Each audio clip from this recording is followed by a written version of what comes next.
उधर खबर है कि MQ-9 रीपर ड्रोन के मलबे को लेकर अब अमेरिका और रूस एक दूसरे से टकराने के लिए तैयार हो गए हैं, क्योंकि अमेरिका के साथ साथ रूस ने भी काला सागर के नीचे से अमेरिकी ड्रोन का मलबा निकालने की तैयारी कर ली है। एक रोज पहले ही अमेरिका ने आरोप लगाया था कि रूस ने काला सागर के ऊपर उड़ रहे उसके MQ-9 रीपर ड्रोन को मार गिराया था, जिसके लिए रूस ने अपने ताकतवर लड़ाकू विमान सुखोई का इस्तेमाल किया। उसने काला सागर के ऊपर उड़ रहे अमेरिका के MQ-9 रीपर ड्रोन को घेरने के लिए 2 सुखोई विमान भेजे, जिन्होंने अमेरिकी ड्रोन को घेर लिया और उसके आसपास काफी देर तक खतरनाक तरीके से उड़ते रहे। अमेरिका ने ड्रोन पर हमले का एक वीडियो भी जारी किया, जिसमें एक सुखोई विमान MQ-9 रीपर ड्रोन के ऊपर ईंधन की बौछार करता नजर आया। अमेरिका के मुताबिक इसके बाद ड्रोन को टक्कर मारी गई और वो काला सागर में गिर गया, जिसके बाद अमेरिका रूस पर बुरी तरह भड़क गया। दोनों देशों के बीच जंग का खतरा मंडराने लगा, जो अब बढ़ता दिख रहा है, क्योंकि अमेरिका और रूस के बीच अब ड्रोन के मलबे को लेकर टकराव शुरू हो गया है, जिसकी वजह से एक बार फिर दोनों देशों की तरफ से एक दूसरे को धमकियां दी जाने लगी, क्योंकि रूस ने ऐलान कर दिया कि वो काला सागर से अमेरिकी ड्रोन का मलबा निकाल लेगा। इसके साथ ही रूस ने यह आरोप भी लगाया कि दोनों देशों के बीच तनाव बढ़ने के पीछे अमेरिका ही है,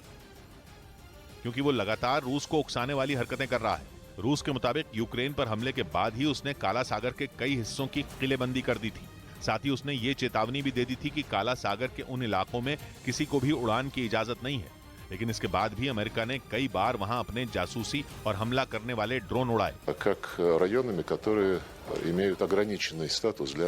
रूस ने अमेरिका से ये सवाल भी पूछा कि अगर न्यूयॉर्क के करीब कोई ड्रोन उड़ान भरेगा तो उसकी वायुसेना क्या करेगी, क्योंकि रूस के मुताबिक अमेरिकी ड्रोन काला सागर में क्राइमिया के करीब उड़ रहा था, जिस पर 2014 से ही उसका कब्जा है, और सुखोई से टकराने के बाद वो क्राइमिया से 120 किलोमीटर दूर समंदर में गिर गया, जहां से उसके मलबे को निकालने के लिए रूस ने कमर कस ली है। अमेरिका के न्यूज चैनल CNN ने तो दावा किया कि रूस की एक टीम काला सागर के उस हिस्से में पहुंच भी चुकी है जहां ड्रोन गिरा था, लेकिन अमेरिका ने भी ताल ठोक दी कि वो अपने आधुनिक MQ-9 रीपर ड्रोन के मलबे को गलत हाथों में नहीं पड़ने देगा। यानी वो किसी भी कीमत पर रूस को समंदर के अंदर से मलबा निकालने नहीं देगा, क्योंकि अगर रूस के हाथ ड्रोन का मलबा लग गया तो वो उसकी तकनीक जान जाएगा, और जंग के बीच रूस के हाथ ऐसे खतरनाक ड्रोन की तकनीक लगना यूक्रेन के लिए भारी पड़ सकता है। इसी वजह से अमेरिका के रक्षा मंत्रालय पेंटागन ने दावा किया है कि काला सागर से ड्रोन का मलबा निकालने की उसकी कोशिश जारी है। इसके साथ ही उसने एक बार फिर ये साफ किया कि उसका ड्रोन अंतर्राष्ट्रीय हवाई सीमा में उड़ रहा था, जिसे रूस के सुखोई विमानों ने जानबूझकर निशाना बनाया। यही नहीं, अमेरिका ने रूस को ये चेतावनी भी दे दी कि दोबारा ऐसा कोई कदम उठाने पर उसे कड़ा सबक सिखाया जाएगा। इधर अरुणाचल प्रदेश के पश्चिम कामेंग जिले के पास सेना का एक चीता हेलीकॉप्टर क्रैश हो गया। इस हादसे में हेलीकॉप्टर के दोनों पायलटों की मौत हो गई, क्योंकि हेलीकॉप्टर के नीचे गिरते ही उसमें आग लग गई। सेना के चीता हेलीकॉप्टर का संपर्क उड़ान भरने के कुछ देर बाद ही एयर ट्रैफिक कंट्रोल से टूट गया, और इसके कुछ ही देर बाद हादसे की जानकारी मिली।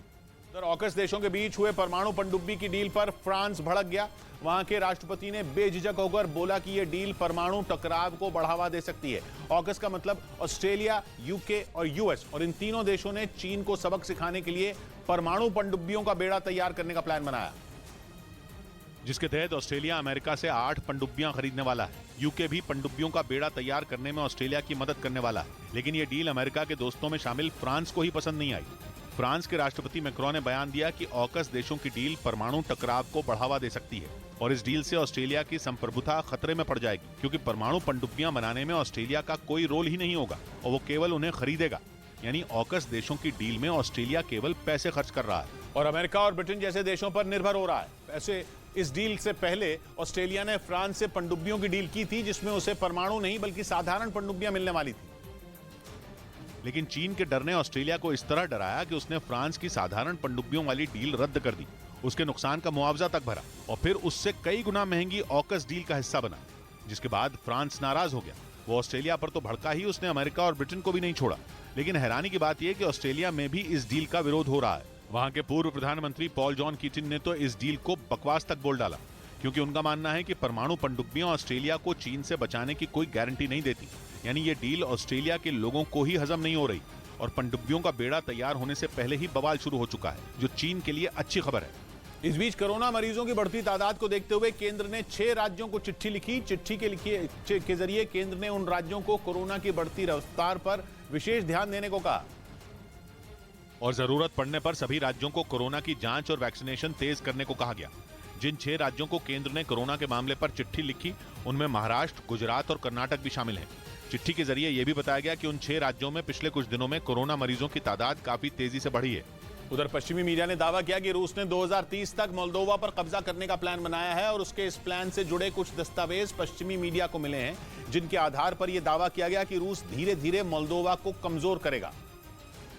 और 2030 आते आते पूरे मोल्दोवा पर रूस का राज होगा। ये दावा मोल्दोवा समेत यूरोप के 10 देशों और अमेरिकी मीडिया ने किया और जानकारी दी कि उन्हें एक दस्तावेज मिला है जो रूस के ही एक बड़े अधिकारी ने चोरी छिपे उन्हें दिया, जिसमें लिखे प्लान के आधार पर पश्चिमी मीडिया ने दावा किया कि रूस 2030 तक मोल्दोवा में राजनीतिक कंट्रोल चाहता है, क्योंकि ऐसा होते ही मोल्दोवा में पश्चिमी देशों का दखल खत्म हो जाएगा और रूस का यूक्रेन के इस छोटे से पड़ोसी देश पर कब्जा हो जाएगा, जिसके लिए रूस ने एक ऐसा प्लान बनाया जिसमें 3 फेज होंगे। पश्चिमी मीडिया ने दावा किया कि रूस ने मोल्दोवा को हड़पने का प्लान 2021 में ही बना लिया था,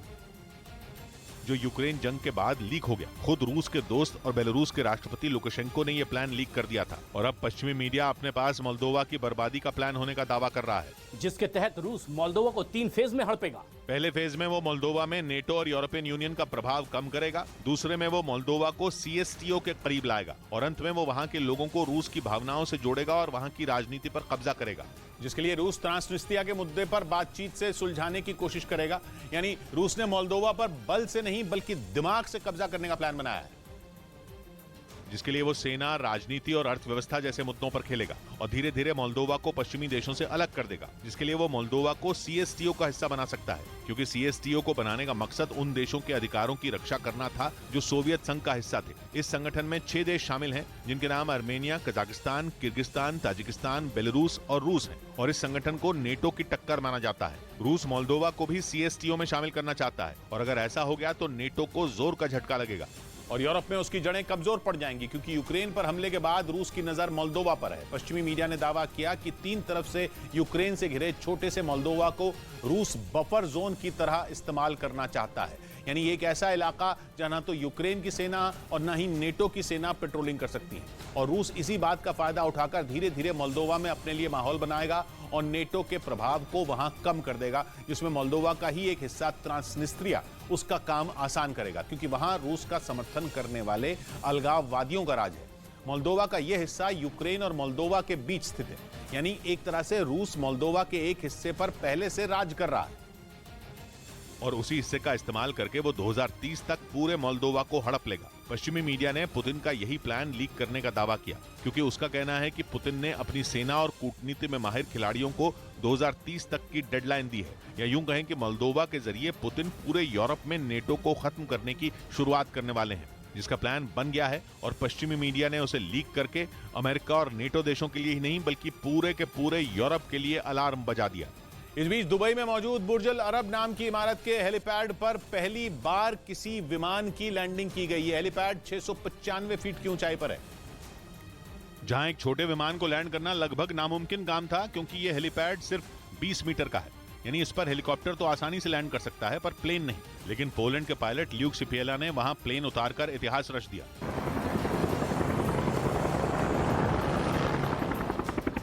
ये कारनामा करने वाले pilot Luke Czepiela Red Bull Air Race challenger के विजेता भी रह चुके हैं। उन्होंने इस स्टंट के लिए पोलैंड में 650 से ज्यादा बार इसकी प्रैक्टिस की थी।